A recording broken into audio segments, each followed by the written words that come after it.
సుందరకాండ పారాయణ 9 రోజులు ఉగాది మొదలుకొని శ్రీరామనవమి వరకు స్వామివారికి సుందరకాండ పారాయణం, పట్టాభిషేకం. సుందరకాండ పూర్తయిన తర్వాత ఆంజనేయ స్వామికి విశేషంగా పూజలు జరిపించారు.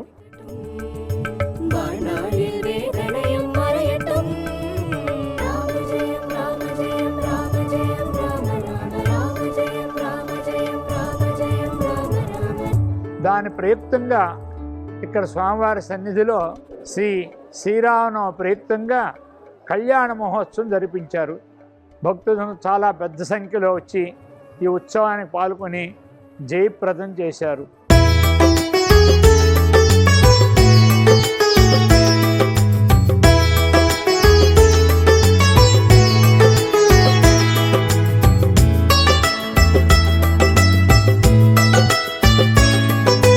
కళ్యాణోత్సవం చేసేదాన్ని ఎందుకు కారణం అంటే అన్ని దుఃఖాలు పోయేదానికి, సర్వ మంగళాలు చేకూర్చేదానికి, దీనికి కానీ లోకక్షేమంగా ఈ యొక్క కార్యక్రమం బాగా జరిగింది.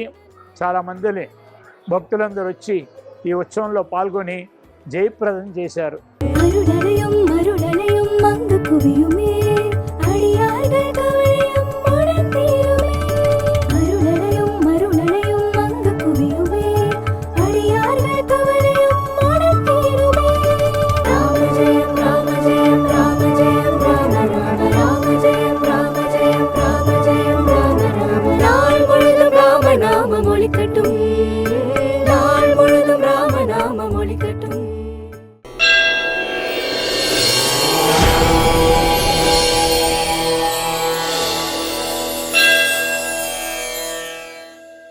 శ్రీరాఘవం దశరథాత్మజమప్రమేయం సీతాపతిం రౌకలాన్మయరత్నదీపం ఆజానుబాహుమరవిందదలాయదాక్షం రామన్నిశాచర వినాశకరం నమామి. స్వామివారికి శ్రీవారి మందిరంలో పిట్స్బర్గ్ నగరంలో ఈరోజు ఎస్వి టెంపుల్లో చాలా విశేషంగా కళ్యాణ మహోత్సవాలు జరిగినాయి. సుందరకాండ పారాయణ 9 రోజులు ఉగాది మొదలుకొని శ్రీరామనవమి వరకు స్వామివారికి సుందరకాండ పారాయణం, పట్టాభిషేకం. సుందరకాండ పూర్తయిన తర్వాత ఆంజనేయ స్వామికి విశేషంగా పూజలు జరిపించారు. దాని ప్రయుక్తంగా ఇక్కడ స్వామివారి సన్నిధిలో శ్రీరామనవమి ప్రయుక్తంగా కళ్యాణ మహోత్సవం జరిపించారు. భక్తులు చాలా పెద్ద సంఖ్యలో వచ్చి ఈ ఉత్సవానికి పాల్గొని జయప్రదం చేశారు. కళ్యాణోత్సవం చేసేదాన్ని ఎందుకు కారణం అంటే అన్ని దుఃఖాలు పోయేదానికి, సర్వ మంగళాలు చేకూర్చేదానికి, దీనికి కానీ లోకక్షేమంగా ఈ యొక్క కార్యక్రమం బాగా జరిగింది. చాలామంది భక్తులందరూ వచ్చి ఈ ఉత్సవంలో పాల్గొని జయప్రదం చేశారు. మీరందరూ కూడా ప్రతి సంవత్సరం ఇలాగే శ్రీరామ మహోత్సవంలో కళ్యాణోత్సవానికి వచ్చి భక్తులందరూ కూడా ఉత్సవంలో పాల్గొని స్వామివారి కృప పాత్రలు వదిలిగా కానీ ప్రార్థిస్తున్నాం. ఇది విశేషంగా ఈ సంవత్సరం ఏంటంటే 50వ సంవత్సరం స్వామివారికి స్వర్ణ మహోత్సవం జరుగుతుంది కాబట్టి ఆ సందర్భంగా ఈరోజు కళ్యాణోత్సవం జరిపించాం. ఇంకా చాలా ఉత్సవాలు ఉన్నాయి. అన్ని ఉత్సవాలు కూడా మేము అందరూ వచ్చి స్వామివారి దీంట్లో పాల్గొని కృపకు పాత్రలుగా ప్రార్థిస్తున్నాం. గోవింద. రామాయ రామభద్రాయ రామచంద్రాయ వేదసే రఘునాథాయ నాథాయ సీతాయ పతయే నమః. ఈ సంవత్సరం శ్రీరామనవమి 3 రోజులుగా జరగబడింది. ఈరోజు చివరి రోజు సీతారామ కళ్యాణం జరిగింది. ఎస్వి టెంపుల్లో శ్రీరామనవమి సీతా కళ్యాణం జరిగింది. ఈరోజు అన్ని 1000 పీపుల్ వచ్చి స్పాన్సర్ చేసి సీతారామ స్వామి అనుగ్రహం పొందారు. ఇలాగే 50th యానివర్సరీ జరుగుతుంది. నెక్స్ట్ మంత్ రామతారక హోమం ఉంటుంది. ప్రతి నెల ఒక్కొక్క ప్రోగ్రాం ఉంటుంది. అందరూ వచ్చి దేవుడు ఒక ఆశీర్వాదం పొందాలనేసి నా ప్రార్థన. పులిపాలి కళ్ళతో గోవింద. జై శ్రీరామ్.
அயோத்தியின் போற்றுவே அந்த கருவறையும் அனுதினமும் சாமிக்குமே. அயோத்தியின் அடையாளமயகின போற்றுவே அந்த கருவறையும் அனுதினமும் சாமிக்குமே. அருளறையும் அருளறையும் அங்கு குவியுமே அடியார்கள் கவலையும் உணர்ந்தீருமே. அருளறையும் அருளறையும் அங்கு குவியுமே அடியார்கள் கவலையும் உணர்ந்தீருமே. ராம ஜெயம் ராம ஜெயம் ராம ஜெயம் ராம ராம ராம ஜெயம் ராம ஜெயம் ராம ஜெயம் ராம ராம. நாள் முழுதும் ராம நாமம் ஒலிக்கட்டும், நாள் முழுதும் ராம நாமம் ஒலிக்கட்டும்.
ఓం